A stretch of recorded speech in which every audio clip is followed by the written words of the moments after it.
नमस्कार। Inspector chamber के इस कार्यक्रम में आप सबका स्वागत है। मैं हूं इंस्पेक्टर सुबोध।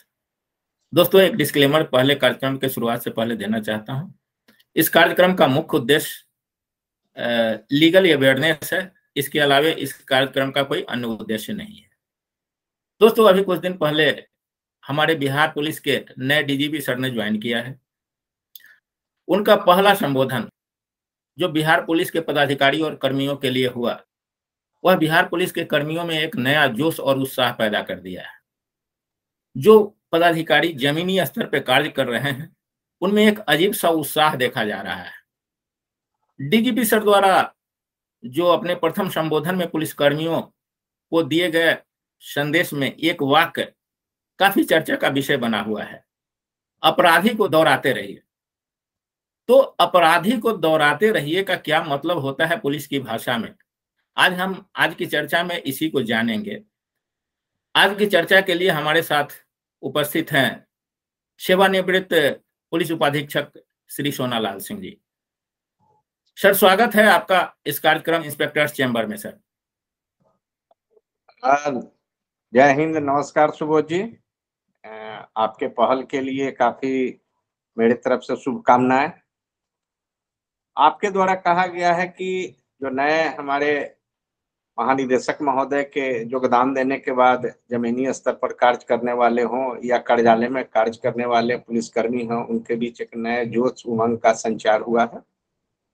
वाकई में यह देखने को मिल रहा है।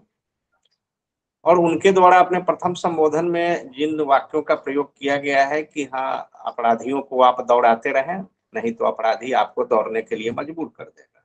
सर, इस वाक्य का मुख्य रूप से आशय है कि किन किन कानूनी पहलुओं, किन किन कानूनी आयामों और टूल्स का उपयोग कर आप अपराधी को न्यायालय तक दौड़ने के लिए मजबूर करेंगे, कानून की परिफेरी में दौड़ाने के लिए मजबूर करेंगे, सजा के गिरफ्त में जाने के लिए उन्हें मजबूर करेंगे।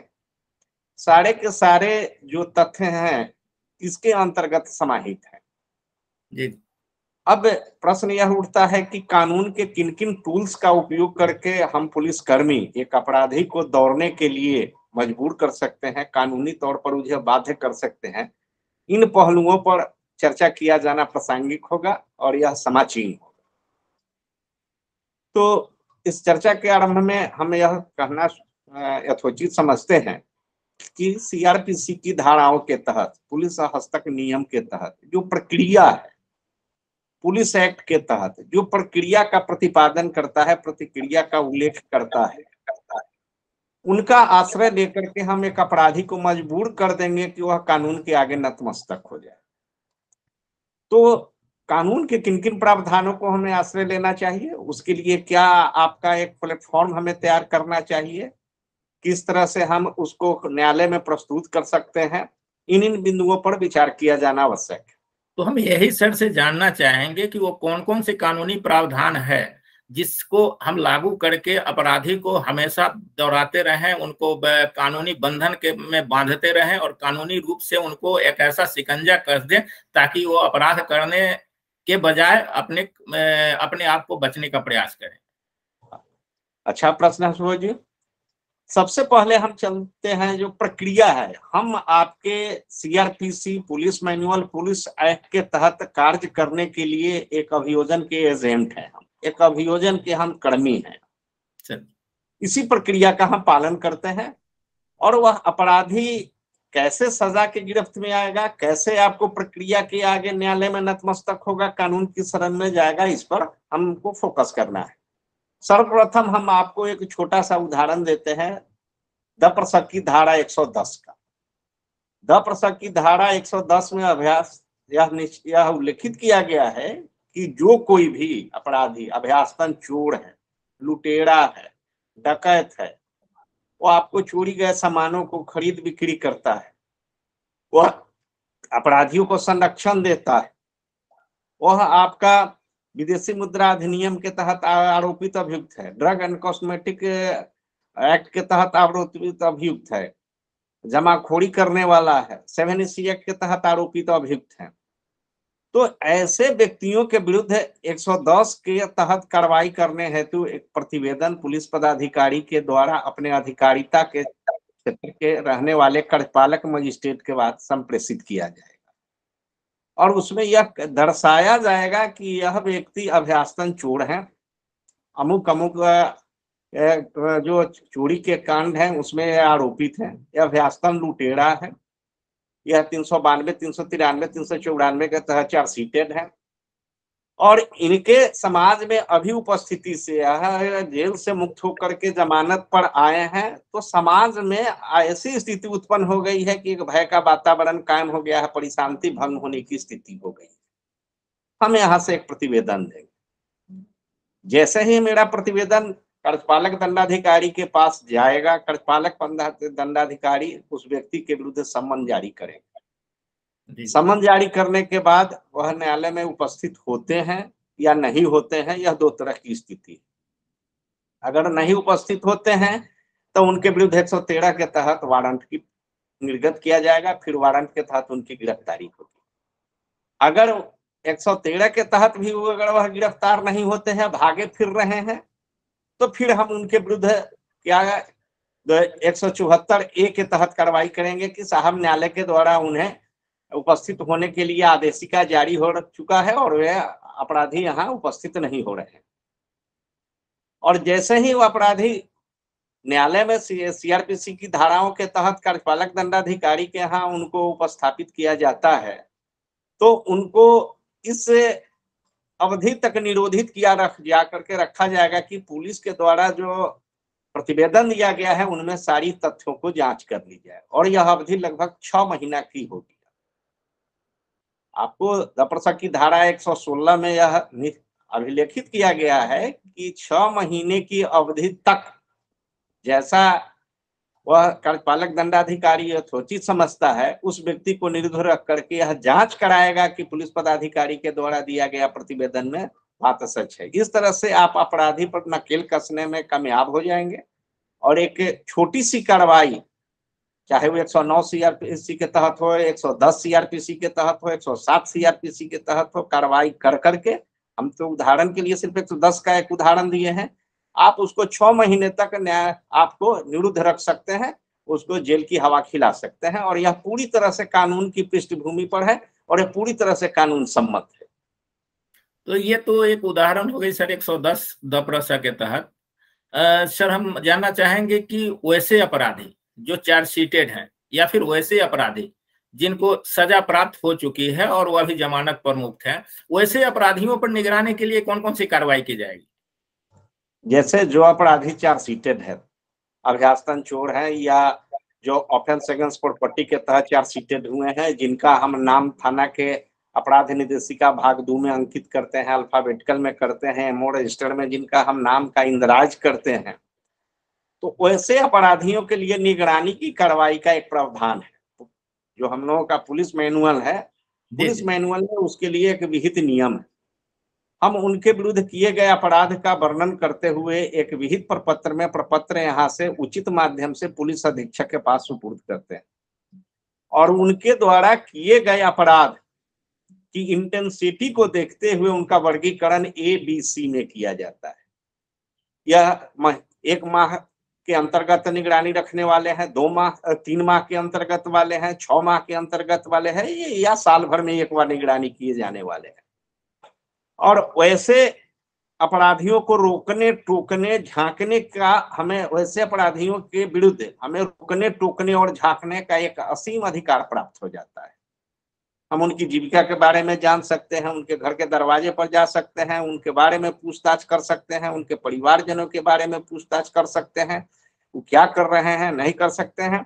सिर्फ आरोपित हो जाने के बाद जो हम चैप्टर 17 के तहत जो लिस्टेड अपराध है, जो संपत्ति मूलक अपराध है, उसके अंतर्गत आरोपित हो जाने के बाद हम इतना कार्रवाई करने के लिए सबल हो जाते हैं और उस अपराधी को हम रोक सकते हैं, टोक सकते हैं, पूछ सकते हैं, इतना हमें अधिकार प्राप्त हो जाता है जिसके हम निगरानी की कार्रवाई करते हैं।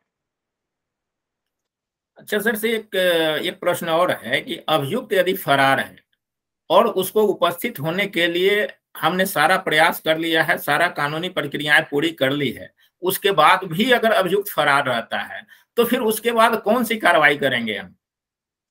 जैसे एक तो आपको चल संपत्ति की उसका कुर्की जब्ती हो गया है, जी, फिर कुर्की जब्ती हो गई।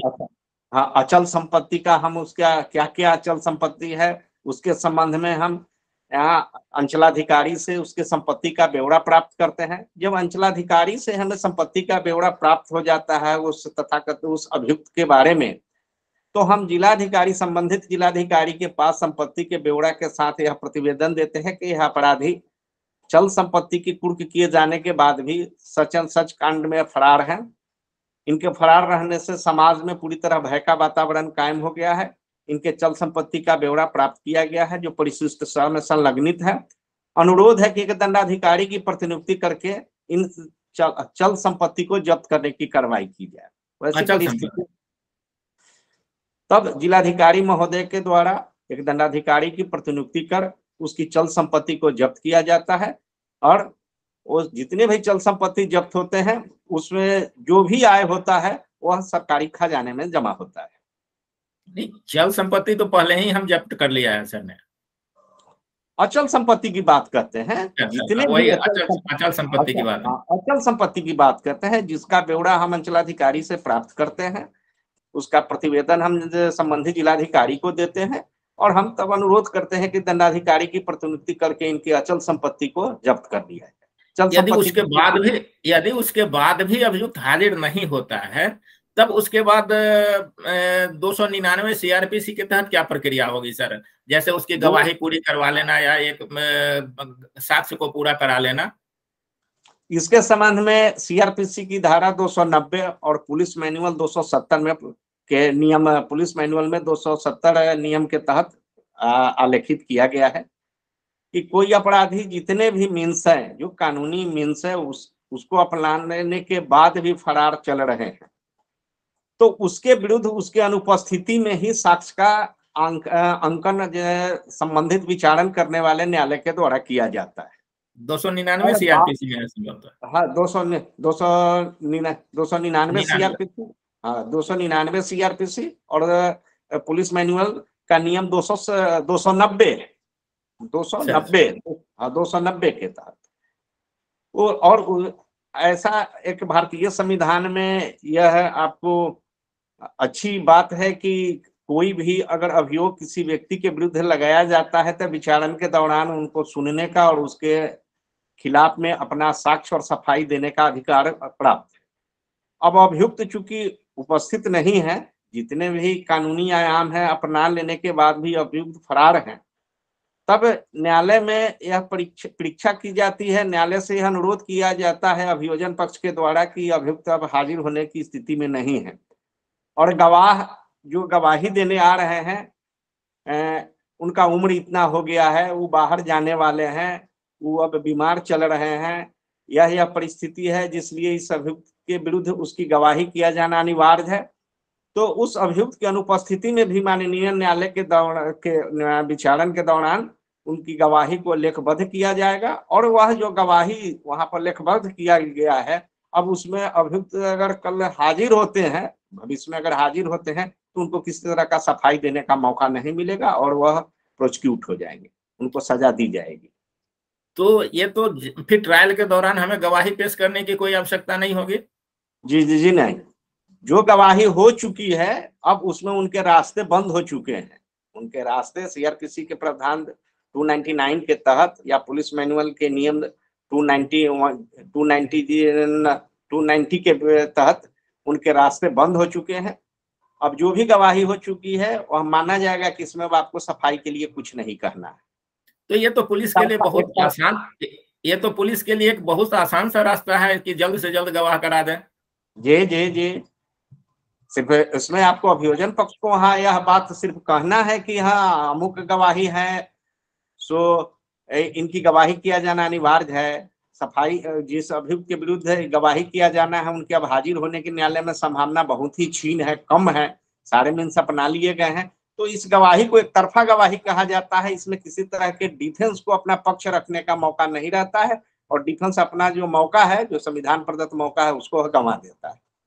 तो वैसे अपराधी के विरुद्ध तो 174 आईपीसी के तहत एफआईआर भी दर्ज कर सकते हैं। 174 के तहत फिर आप अपराधी के विरुद्ध प्राथमिकी दर्ज करेंगे, अनुसंधान करेंगे, लेकिन आफ्टर ऑल तो फिर आप फरार दिखाते हुए उस अपराधी के विरुद्ध आरोप पत्र समर्पित करेंगे, फरार दिखाते हुए ही करेंगे। हाँ, तो वो तो फरार दिखाते हुए, लेकिन यहाँ तो एक चीज निश्चित हो जाएगा ना सर कि उनको उस पिछले अपराध में सजा हो चाहे ना हो, लेकिन यह जो अपराध है इसमें उनको सजा निश्चित हो जाएगी 174 में। चूंकि इस जो वहाँ 174 के तहत आपके द्वारा जो कार्रवाई की गई है, प्राथमिकी दर्ज की गई है, तो इसमें जो संबंधित कोर्ट के द्वारा जो आदेशिका जारी की गई है, 82 जारी किया गया है, 83 जारी किया गया है, सिर्फ वही आपका एक अभियोजन का सबसे बड़ा साक्ष्य हो जाता है। आप 82 का तामिला जिन गवाहों के समक्ष किया है वे गवाह है, आप वही गवाह आपके इसमें गवाही हो जाते हैं, अनुसंधान के दौरान वह गवाह हो जाते हैं।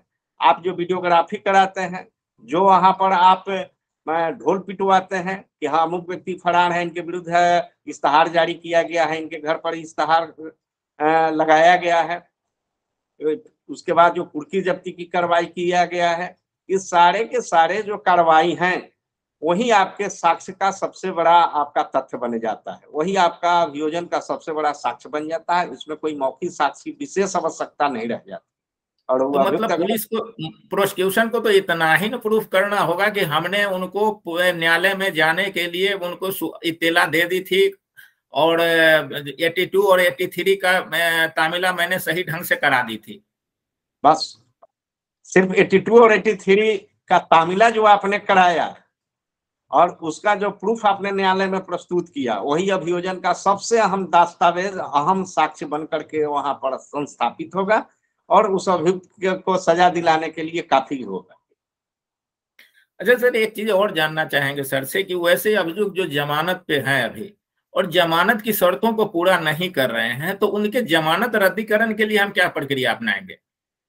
जमानत रद्दीकरण के लिए सबसे बड़ा है कि जमानत पर छूट करके आने के बाद उस अपराधी के द्वारा जो कृत्य किया जा रहा है, चाहे कोई नया अपराध किया गया हो, कोई नया दहशत फैलाने का कृत्य किया गया हो, तो उन सारे का पहले एक आलेखन जो हम लोगों का थाना दैनिकी है उसमें होना चाहिए कि जो सूचनाएं उस अपराधी के प्रतिकूल कार्यों का, जो समाज पर प्रतिकूल, शांति व्यवस्था पर प्रतिकूल प्रभाव डाल रहा है, उसका एक आलेखन होना चाहिए, या जो प्राथमिकी दर्ज हो रहा है उसका एक डॉक्यूमेंटेशन होना चाहिए।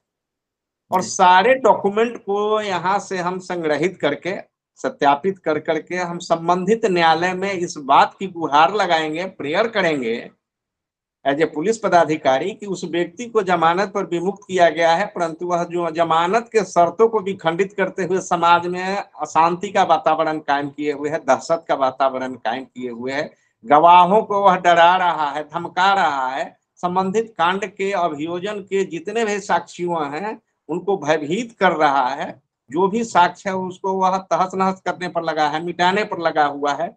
अब ऐसी परिस्थिति हो चली है कि उस अभियुक्त की जमानत को रद्द कर दिया जाए। इन कारणों को दर्शाते हुए हम अभियोजन के तरफ से, अभियोजन के एक एजेंट की तरफ की हैसियत से हम माननीय न्यायालय में एक प्रतिवेदन देंगे। माननीय न्यायालय फिर कारण परीक्षा उस अभियुक्त के लिए जारी करेंगे और हमारा अगर यहाँ से प्रतिवेदन युक्तियुक्त है, तर्कसंगत है, पूरी तरह से तथ्यों पर आधारित है, तो उस अभियुक्त के जमानत रद्दीकरण की कार्रवाई माननीय न्यायालय के द्वारा किया जाए। अच्छा, एक चीज और जानना चाहेंगे सर से कि वैसा अभियुक्त जो अवैध कार्य करके बहुत सारी संपत्ति इकट्ठा कर लिया है, तो उनके संपत्ति जब्त करने के लिए क्या क्या प्रक्रिया है सर? अब अनुसंधान के दौरान, किसी कांड के अनुसंधान के दौरान अगर हमें लगता है कि हाँ इस अभियुक्त के द्वारा संबंधित कांड से ही यह संपत्ति अर्जित किया गया है, तो उसकी जब्ती की कार्रवाई दप्रसकी धारा संभवतः 101 के तहत, नियमों के तहत किया जाता है कि यह जो कांड अभी अनुसंधान के दौरान अनुसंधानित किया जा रहा है उसी का यह अर्जन का प्रतिफल यह धन है, तो अनुसंधान के क्रम में उसे हम जब्त कर सकते हैं। संभवतः यह धारा 101 सीआरपीसी है जहां तक मुझे ज्ञात है, और इसको रेक्टिफाइड कर लेंगे। अच्छा, दूसरी बात, हाँ 101 ही संभवतः है। दूसरे कि जो भी पैनल लिस्ट में दिया हुआ है कि इन धाराओं के तहत अगर कांड अभियुक्त के द्वारा किया जाता है और वह अभियुक्त आरोपित होता है और जो संबंधित धन है इन पैनल सेक्शन के अपराध के द्वारा कारित किया गया है, जैसे 420, 467, 468, 392, नारकोटिक्स एक्ट इत्यादि के अपराध के कृत्य करने से अभियुक्त के द्वारा धन का संचय किया गया है, तो वैसे धन को जब्त करने के लिए जो हम लोगों का आर्थिक अपराध इकाई है वह नोडल इकाई है, उसके माध्यम से एक प्रतिवेदन समर्पित किया जाता है, उसको प्रतिवेदन समर्पित किया जाता है और तदोपरांत उस संपत्ति की जब्ती की कार्रवाई ईडी के द्वारा किया जाता है। ईडी के द्वारा एक अलग से प्राथमिकी दर्ज किया जाता है, वो अपने स्तर से उसमें प्राथमिकी दर्ज करके उसके संपत्ति का और पता लगाया जाता है कि जो प्रतिवेदन है उसका अतिरिक्त नहीं तो और संपत्ति का अर्जन किया गया और उस संपत्ति की जब्ती की कार्रवाई की जाती है। आपने तो कई अपराधियों का संपत्ति जब्त कराया है सर, हम जानते हैं, तो आपके लिए कैसा अनुभव रहा है सर? अब आर्थिक अपराध इकाई में हम लोग थे, तो चूंकि आर्थिक अपराध इकाई नोडल अफसर वहां के पुलिस अधीक्षक नोडल अफसर थे, जिलों से काफी प्रतिवेदन आता था और जब टॉपर घोटाला केस के हम एसआईटी टीम में थे तो अभियुक्त अमित कुमार राय उर्फ बच्चा राय के संपत्ति के बारे में हम लोगों ने जो जानकारी इकट्ठा की थी उसका एक प्रतिवेदन हम लोगों ने तथ्यवार और दस्तावेजवार प्रस्तुत किया था, परंतु ईडी के द्वारा हम लोगों के द्वारा जो संपत्ति का पता लगाया गया था उससे काफी अधिक संपत्ति का पता ईडी के द्वारा लगाया गया और सारे संपत्ति को जब्त करने के लिए ईडी के द्वारा कार्रवाई किया गया। अपराध अनुसंधान विभाग में भी एक कांड अनुसंधानित था शास्त्री नगर थाना का, कांड संख्या मुझे याद नहीं है, उसमें फर्जी मेडिकल कॉलेज खोलने के नाम पर काफी एक्स मिलिट्री मैन से पैसा उगाही किया गया था। अभियुक्त का नाम सुरेंद्र कुमार और सीता देवी था, तो उन लोगों के भी संपत्ति जब्ती की कार्रवाई ईडी के द्वारा किया गया था, जहां तक मुझे याद है। चलिए, आज के कार्यक्रम में सर आए, बहुत बहुत धन्यवाद सर। आपका इसी तरह से मार्गदर्शन प्राप्त होता रहेगा। हम उम्मीद करते हैं कि सारे पुलिस पदाधिकारी या फिर जो आम नागरिक भी इस कार्यक्रम को देख रहे हैं उन्हें बहुत सारी कानूनी पहलुओं के संबंध में पता चल गया होगा, क्या क्या कानूनी पहलू होते हैं और अपराध का क्या नतीजा होता है। तो सर को कार्यक्रम में आने के लिए हम धन्यवाद करते हैं, बहुत बहुत धन्यवाद। ठीक है सुबोध जी, हम लोग का यह उद्देश्य है कि जो हम लोग के पास उपलब्ध जानकारी है या जो हम लोग के पास जो किताबें उपलब्ध है उससे जो हम लोग ज्ञान का अर्जन किए हैं उसको आम नागरिक तक, पुलिस पदाधिकारियों तक शेयर करें ताकि उससे कुछ एक मार्ग प्रशस्त होने का राह बन सके। मूल उद्देश्य हम लोग का यही है, एक जागरूकता आए। चलिए, बहुत बहुत धन्यवाद आपको कार्यक्रम आयोजित करने के लिए, धन्यवाद। जय हिंद सर। तो अभी आप सुन रहे थे सेवानिवृत्त पुलिस उपाधीक्षक सोनालाल सिंह जी को। हम उम्मीद करते हैं आपको यह कार्यक्रम अच्छा लगा।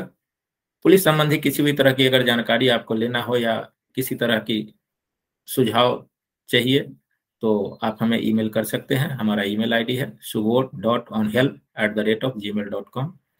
तो आप इस पर अपना ईमेल भेज सकते हैं, अपना प्रश्न पूछ सकते हैं, यथासंभव हम जवाब देने की कोशिश करेंगे और आपको जहां तक हेल्प होगा हम करेंगे। बहुत बहुत धन्यवाद।